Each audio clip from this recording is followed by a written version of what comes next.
Hello again, football fans, and welcome back to another edition of Griz Tracks. I'm AJ Mazzolini here at the Mazzolini. I'm Kyle Sample, a Mazzolini sports reporter.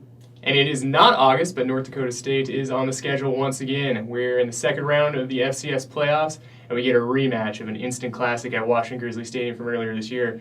This time, the Grizz go on the road to Fargo to face the four-time defending champion Bison in their home turf.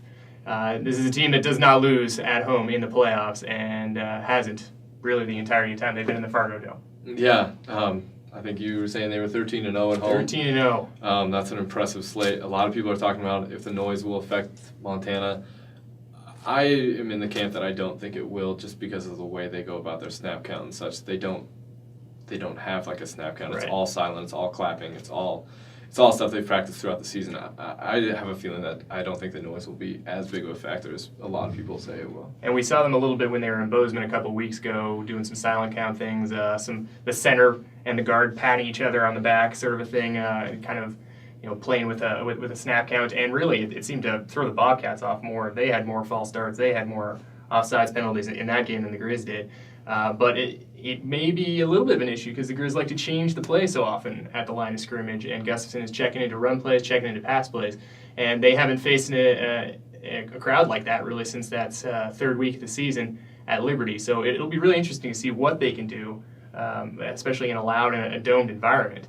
And then that first game, obviously, against North Dakota State was at home, and a great one, 35-38, where the Grizz scored with 2 seconds left on the clock on a 4th and goal push. One of the best games in this city's probably ever seen. Yeah, that's what the word was everybody was talking about. Was it better than the Appalachian State game? Was it better than some of those playoff games when Drew Miller and some guys were around?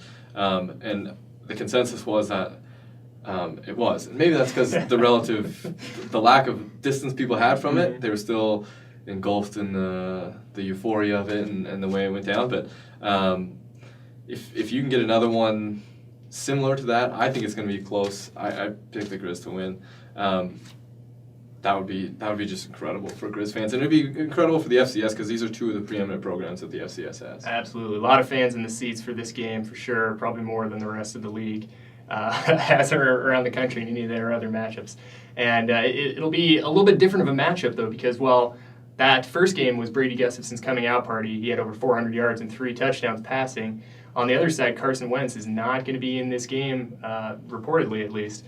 He's the quarterback and All-American for North Dakota State and has been out for more than a month with a wrist fracture. So we have a young quarterback for North Dakota State, and not like they've really fallen off since he's been in there. Young guy Easton Stick, redshirt freshman, and apparently it's going to be his show. Mm-hmm. And he presents some issues for Montana, just the fact that he can run and he can scramble. And there were times last week, especially in the second half, where the South Dakota State quarterback was able to make some plays with his feet, and I'm not sure how similar those offenses were and what those plays were set up from, but North Dakota State showed that they would like to run the quarterback, and they do a lot with the sweep. So it'll be interesting to see what Stick can do in that situation. Yeah, he's a young guy, but he moves very well. He's already got 200-yard rushing games, and he's been out there for 5 weeks, 5-0 record, obviously. But the Grizz have some practice against these kind of teams. You look back at the recent slate, your teams like Eastern Washington, when they had a young quarterback who also likes to run, and Montana State with Dakota Prukop, all guys that are kind of that dual threat. This one's a little bit different because even though this quarterback can run, the Bison still like to use that big heavy set. They're going to have fullbacks, they're going to have tight ends. So it's a little bit different of a monster, and these guys are going to run the ball with a fullback and a running back too, right up the middle. Yeah, that's what they should do because that offensive line is very experienced. Beast.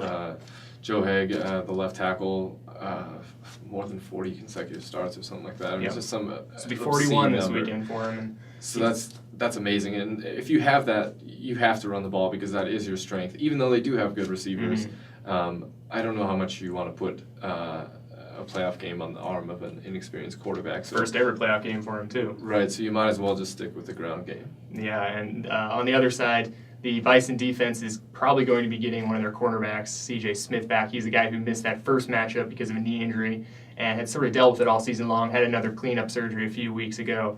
And it's kind of a game-time decision, but you got to think if anybody's a game-time decision, he's got to be playing in a game like this. So they're going to try and lock down on Montana's offense using the secondary. They got burned a lot in that first matchup. The Grizzlies were really able to go vertical against them. Mm-hmm. And Stitt talked about that earlier this week. They didn't have a whole lot of film on them. He thought they got some film from an opponent of the School of Mines. But they have a season full of film. But it's kind of interesting because they sort of don't have a season full of film because Montana's took a lot out of their playbook for a long stretch of the season. So much different when Gustafson wasn't in there. Yeah, so it's like, how much do they really have? At least a couple games, and they're probably going to try to emulate what South Dakota State was able to do in the second half last week. That first round playoff game was won by Montana 24-17. The Grizz were up 24-0 at halftime and looked to be rolling before South Dakota State just put the brakes on them. Forced a lot of 3-and-outs. I think the Grizz had 15 yards in the entirety of the third quarter. Yeah, and that's was amazing because at halftime, you looked like it was going to be a laugher. Yeah, and they had run 42 plays, and they were really doing the things they wanted to after getting out of the gates a little slowly. But once they started hitting things, they were just pretty much unstoppable. And then the second half comes out, and it's like, well, what happened?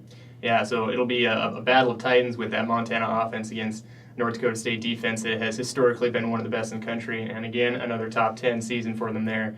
And then Montana's defensive line against some of those big boys up front for North Dakota State's offensive tackle that you mentioned is just an all-American machine pretty much for them.